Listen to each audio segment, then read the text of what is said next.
estimado y querido Andrés Manuel López Obrador, presidente de los Estados Unidos mexicanos, distinguidas invitadas e invitados, querido México, gracias por la oportunidad que nos das de traer el abrazo agradecido de Cuba a tus hermosas celebraciones patrias por aquel grito de dolores que tanto afán libertario despertó en nuestra región hace más de 200 años. Entre todos los hermanos que nos dio nuestra América, México cuenta, por muchas razones, como uno de los más entrañables para Cuba. Ese afecto que une a nuestras tierras comienza con el deslumbramiento que nos provocan sus huellas profundas y diversas en la literatura y la historia de América. Cuánto es bella la tierra que habitaban los aztecas valientes, dice en el Teocalli de Cholula el cubano José María Heredia, abriendo una fascinante puerta a ese mundo nuestro, muy anterior al de la terrible conquista que iniciaron siglos después, con matanza y destrucción sin freno, las tropas españolas que venían de Santiago de Cuba al mando de Hernán Cortés. Pero nadie nos diría más de México que José Martí. Cito fragmentos de su memorable discurso pronunciado en la velada en honor a este país en la Sociedad Literaria Hispanoamericana en 1981. Hoy nos reunimos a tributar honor a la nación ceñida de palmeros y azahares que alza como un florón de gloria al cielo azul las cumbres libres donde el silbato del ferrocarril despierta, coronada de rosas como ayer, con la salud del trabajo en la mejilla, el alma indómita que chispeaba al rescoldo en las cenizas de Cuauhtémoc, nunca apagadas. Saludamos a un pueblo que funde en crisol de su propio metal las civilizaciones que se echaron sobre él para destruirlo. Más adelante, refiriéndose a la significativa fecha que conmemoramos hoy, Martí expresa: 300 años después, un cura citó su aldea guerra contra los padres que negaban la vida de alma a sus propios hijos. Era la hora del sol, cuando clareaban por entre las moreras las chozas de adobe de la pobre indiada. Y nunca, aunque velado 100 veces por la sangre, ha dejado desde entonces el sol de Hidalgo de lucir. Colgaron en jaulas de hierro las cabezas de los héroes, mordieron los héroes el polvo de un balazo en el corazón, pero el 16 de septiembre de cada año, a la hora de la madrugada, el presidente de la República de México vitorea ante el pueblo la patria libre, ondeando la bandera de Dolores. Fin de la cita. Por sus características, el proceso independentista mexicano, que iniciara con el grito de Dolores protagonizado por el padre Miguel Hidalgo, un día como hoy en 1810, y se consumara 11 años después con la entrada del ejército trigarante en la Ciudad de México, tuvo un notorio componente de reivindicaciones sociales e indigenistas que lo diferenció de otros procesos que tipificaron a la época de las independencias. Su impacto fue, sin dudas, extraordinario en la lucha libertaria y anticolonialista de nuestra región y particularmente en Cuba. Recogía aspiraciones ancestrales de pueblos enteros que habitaban el territorio no solo mexicano, sino también de Centro y Suramérica y de las Antillas. Reivindicaba a todos los sectores criollos pobres, blancos, negros y mulatos, sumidos en la miseria, el hambre y la explotación, y se oponía a la esclavitud del negro. La amplia presencia popular influyó de forma decisiva en su radicalización y en la concreción de importantes demandas sociales y políticas, lo que constituyó una inmensa inspiración y aliento para nuestro movimiento independentista. No son pocos los notables cubanos que dejaron su sangre y sus nombres en la historia de México. Sobresale especialmente la solidaridad cubana en el enfrentamiento de México a las invasiones texanas en 1835-1836 y la invasión norteamericana de 1846 al 48. Se destacan los generales Pedro Ampundía, Juan Valentín Amador, Jerónimo Cardona, Manuel Fernández Castrillón, Antonio Gaona, Pedro Lemos y Anastasio Parrodi. Los cubanos Florencio Villarreal y José María Pérez Hernández lanzaron en marzo de 1854 el histórico Plan de Ayutla, determinante en el rompimiento del ejército y la sociedad mexicana con el gobierno dictatorial del general Santa Anna. Como ha confirmado el prestigioso investigador René González Barrios, varios de aquellos hombres ocuparon puestos claves en la vida político-militar mexicana y fueron gobernadores o comandantes militares en importantes plazas del país. Dos de ellos, los generales de división Anastasio Parrodi y Pedro Ampundía Grimarés, fueron ministros de Guerra y Marina en el gobierno de Benito Juárez durante la Guerra de la Reforma. En el Congreso, el gobierno, el exilio o la guerra al lado de Juárez, hubo siempre cubanos. Elogian su obra magnífica compatriotas prominentes como el general Domingo Boicuría y Cabrera y los poetas Juan Clemente Cenea y Pedro Santacilia, este último, quien fuera su yerno, secretario y agente de la República de Cuba en armas ante el gobierno mexicano. En la guerra contra los franceses sirvieron al ejército mexicano los hermanos Manuel y Rafael de Quesada y Loynaz, general y coronel respectivamente. Los coroneles Luis Eduardo del Cristo, Rafael Bobadilla y Francisco León Tamayo, el médico comandante Rafael Argilaos Jiménez Ferrer y el capitán Félix Aguirre. Todos regresarían a Cuba al comenzar la guerra de los 10 años.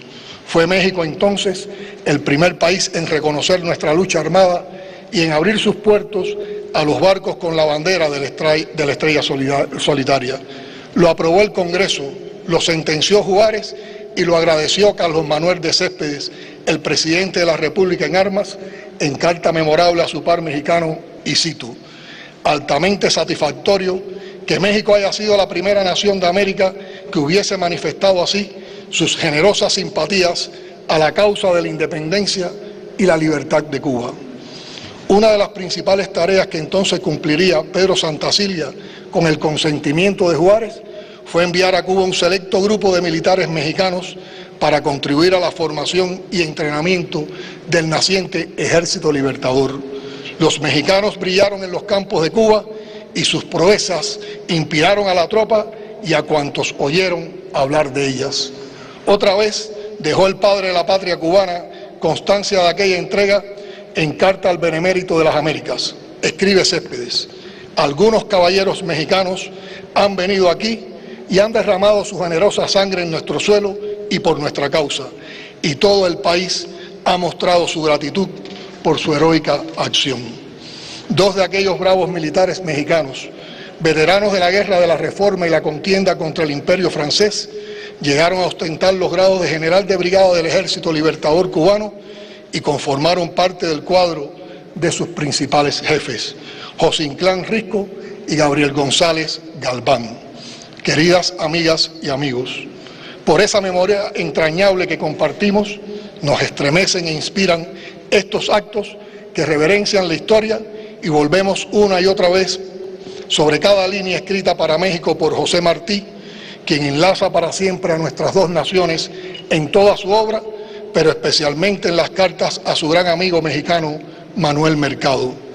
Es también a ese amigo del alma a quien deja en carta inconclusa su rotundo testamento político, la voluntad consagrada al objetivo de impedir a tiempo, con la independencia de Cuba, que se extiendan por las Antillas los Estados Unidos y caigan con esa fuerza más sobre nuestras tierras de América.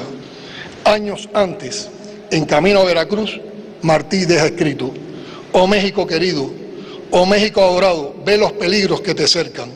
Oye el clamor de un hijo tuyo que no nació de ti. Por el norte un vecino avieso se cuaja.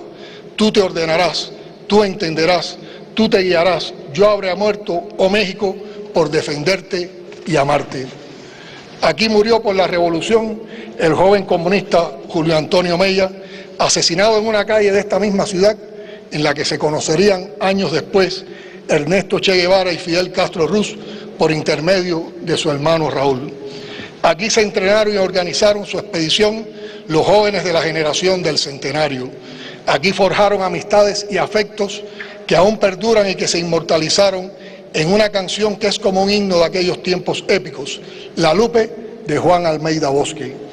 De ese periodo mexicano quedaron para siempre en la historia cubana, entre muchos otros, los nombres de María Antonia González, Antonio del Conde El Cuate, clave en la adquisición del yate Granma, a Sarcio Venegas y Kir Medrano, luchadores profesionales que dieron entrenamiento físico a la tropa, Irma y Joaquín Vanegas, que ofrecieron su casa como campamento. El paso de Fidel y sus compañeros por México dejó profunda impresión en los futuros expedicionarios del Granma y un cúmulo de leyendas por todas partes de las que todavía se habla con admiración y respeto. No olvidaremos nunca que gracias al apoyo de muchos amigos mexicanos, zarpó el yate Granma de Tuxpan, Veracruz, el 25 de noviembre de 1956. De esa histórica embarcación descendió 7 días después, el 2 de diciembre, el recién nacido Ejército Reverde que venía a libertar a Cuba. Tampoco olvidamos que a solo unos meses del histórico triunfo de la Revolución en 1959 nos visitó el general Lázaro Cárdenas.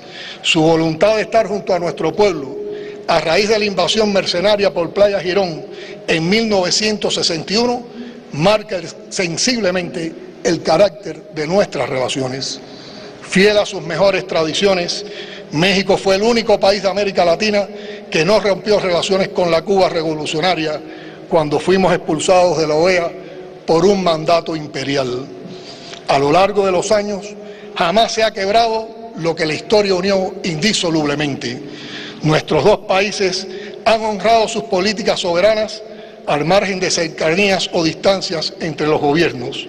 Impera lo que preconiza un principio muy mexicano: el respeto al derecho ajeno es la paz. Hay un mérito indiscutible en quienes han dedicado vida y energías, alma y corazón a alimentar esa hermandad con la ternura de los pueblos. Rindo tributo aquí a la solidaridad sostenida, invariable, apasionada y firme que siempre encontramos en esta tierra que todos los cubanos debemos amar como la nuestra.